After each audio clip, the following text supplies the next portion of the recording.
Dans les lieux de socialisation, on est exposé à des stéréotypes, à des préjugés, à une idéologie ambiante, et donc on va parfois, surtout chez les enfants, inscrire dans ces représentations parfois des pensées qui sont stéréotypées, des préjugés. Je pense par exemple sur les questions de sexisme au petit livre pour enfants, donc ça commence très jeune. Et puis il y a une autre explication importante, c'est ce qui va venir se jouer entre les rapports entre les groupes. Ces rapports de force, ils s'expliquent d'une part par l'accès aux ressources, c'est-à-dire est-ce que les hommes et les femmes dans la société ont accès aux mêmes opportunités ?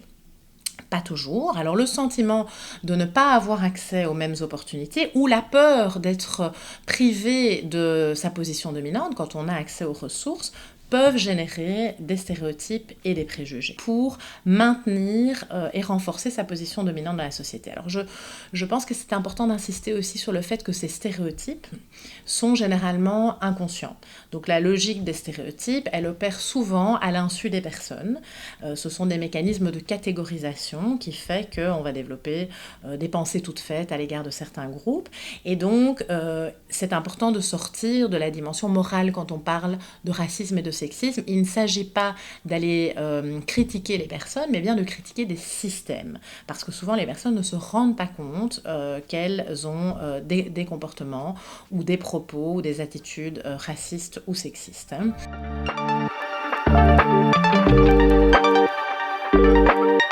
Le racisme, finalement, il prend d'autres formes, mais au final, la mécanique reste la même. C'est-à-dire qu'il y a un phénomène de hiérarchisation des groupes sociaux, non plus cette fois sur base de la prétendue race, c'est-à-dire sur une base biologique, parce que ça, il y a une censure sur cette question-là, mais par contre sur base de la culture des groupes, de leurs croyances, et donc ça amène à ce que nous, psychologues interculturels, on nomme la racialisation aussi de la culture, c'est-à-dire que le fait de critiquer la culture, de juger la culture, est une forme de racisme à l'égard des groupes.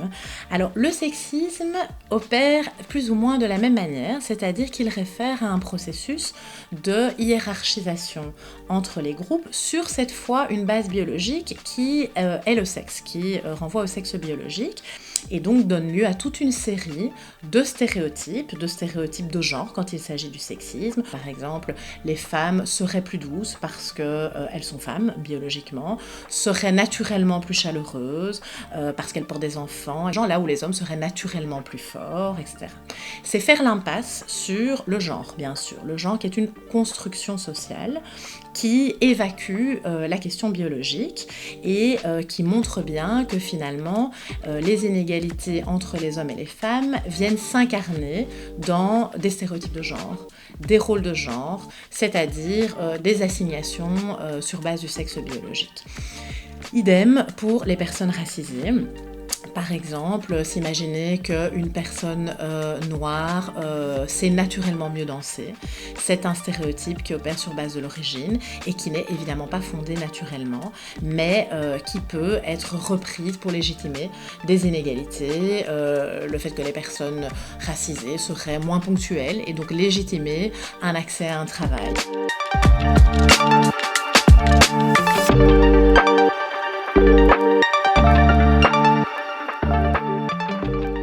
Les personnes racisées ou victimes de sexisme n'ont pas les mêmes opportunités dans la société.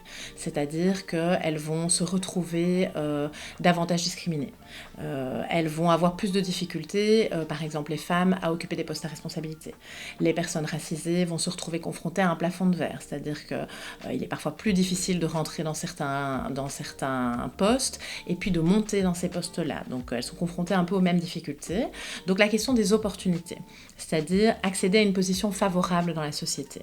Ça, c'est une première conséquence qui est très documentée socialement. On voit bien l'impact du sexisme sur le type de contrat de travail des femmes, sur les violences, etc.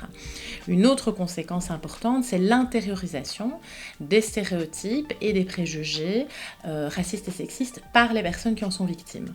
Et donc, en psychologie sociale, il y a toute une série d'études qui montrent bien que ça se passe dès le plus jeune âge.